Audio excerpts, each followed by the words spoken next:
साथियों, अब मैं आमंत्रित करना चाहता हूं हमारे मध्य एक विशिष्ट अतिथि, जिसे कहें हमारे संरक्षक भी हैं विज्ञान भारती के, और जैसे कहते हैं कथानक व्याकरण समझे तो सुरभित छंद हो जाए, अपने देश में फिर से सुखद मकरंद हो जाए। और करते हैं हम सभी यही प्रार्थना कि इस देश की युवा पीढ़ी फिर से संभल कर विवेकानंद हो जाए, फिर से संभल कर विवेकानंद हो जाए। इसी चिंतन और मनन में जो संगठन की एक प्रमुख भूमिका है विज्ञान भारती के, उसी के नेशनल ऑर्गेनाइजिंग सेक्रेटरी श्रद्धेय डॉक्टर शिव कुमार शर्मा जी को अनुरोध करूंगा कि कृपया वे अपने उद्बोधन से हमें अनुग्रहित करें। श्रद्धेय doctor Shiv Kumar Sharma ji.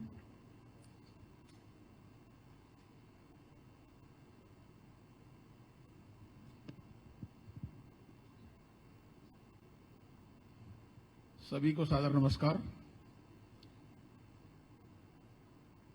World Ayurveda foundation के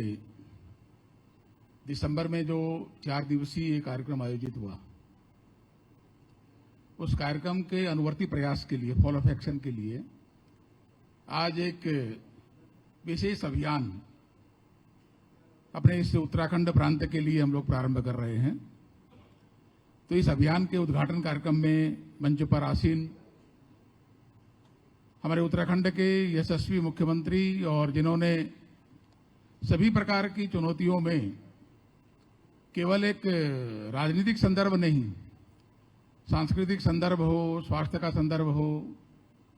सामाजिक चेतना का संदर्भ हो, तो सभी संदर्भों में एक कुशल नेतृत्व प्रदान किया है। ऐसे उत्तराखंड सरकार के यशस्वी मुख्यमंत्री आदरणीय पुष्कर सिंह धामी जी शिक्षा के माध्यम से, स्वास्थ्य के माध्यम से भिन्न भिन्न प्रकार का दायित्व निभाने वाले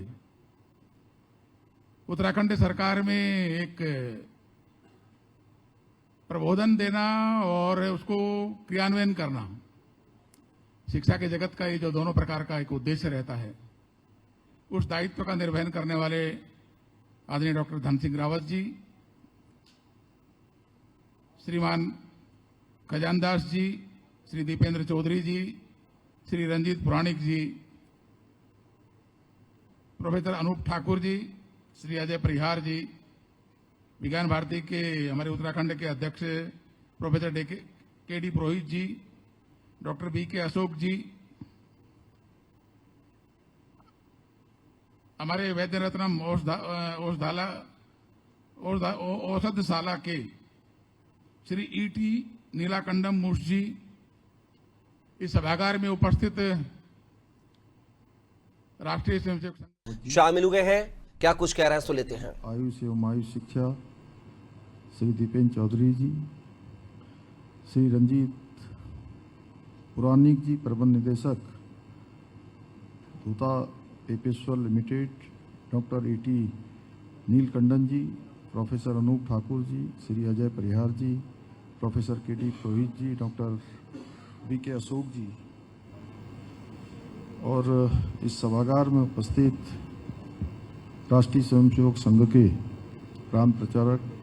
आदरणीय डॉक्टर शैलेंद्र जी, विज्ञान भारती के राष्ट्रीय सह संगठन मंत्री प्रवीण रामदास जी, ईशान भारती जी, डॉक्टर गोदयाल जी, लोक सेवा आयोग के अध्यक्ष नवीन कोहली जी, महिला आयोग के अध्यक्ष कुसुम कंडवाल जी, डॉक्टर जयंत नोटियाल जी, तो हमारे कश्यप जी, और सभी आए हुए सभी हमारे प्रोफेसर त्रिपाठी जी से लेकर अनेक हमारे महानुभाव, सुनीता जी, सभी शिक्षा जगत, आयुर्वेद, विश्व आयुर्वेद के इस कार्यक्रम में प्रतिभाग करने वाले सभी हमारे विद्वानगण,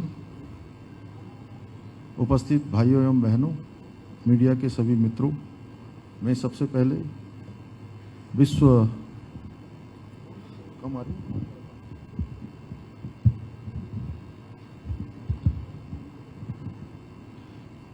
सर्वप्रथम मैं विश्व आयोजित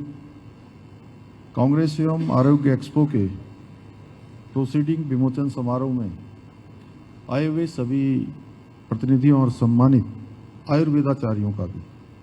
विशेष रूप से मैं आप सभी का हृदय से स्वागत करता हूं, अभिनंदन करता हूं। ये हमारे लिए अत्यंत गर्व का विषय है कि 10वीं आयुर्वेद कांग्रेस और आरोग्य एक्सपो का आयोजन करने में सफल रहा है और आज हम उस ऐतिहासिक आयोजन की स्मृतियों और उपलब्धियों को सजोने के लिए प्रोसीडिंग का यहाँ पर विमोचन समारोह कर रहे हैं। मेरा मानना है कि ये समारोह केवल एकमात्र दस्तावेज नहीं है, बल्कि ज्ञान और अनुभव और गहन विचार विमर्श का सार तत्व है, जो आने वाले वर्षों में आयुर्वेद के क्षेत्र में अनुसंधान, शोध, नीति निर्माण, जन स्वास्थ्य की दिशा तय करने में अपनी बहुत महत्वपूर्ण भूमिका निभाएगा। विश्व आयुर्वेद कांग्रेस और एक्सपो मार्ट के आयोजन के माध्यम से हम न केवल भारत में बल्कि विश्व के विभिन्न देशों में यह संदेश देने में सफल रहे हैं कि आयुर्वेद द्वारा किस प्रकार उत्तम स्वास्थ्य प्राप्त किया जा सकता है। अभी बहुत संक्षिप्त में, लेकिन जैसे गागर में सागर भरा जाता है, वो सारा विषय आदरणीय शिव कुमार जी ने हम सबके समक्ष रखा। साथ ही हम विश्व को अपनी सनातन हिंदू संस्कृति द्वारा बताए गए सर्वे संतु निरामया के संदेश को व्यापक रूप से पहुंचा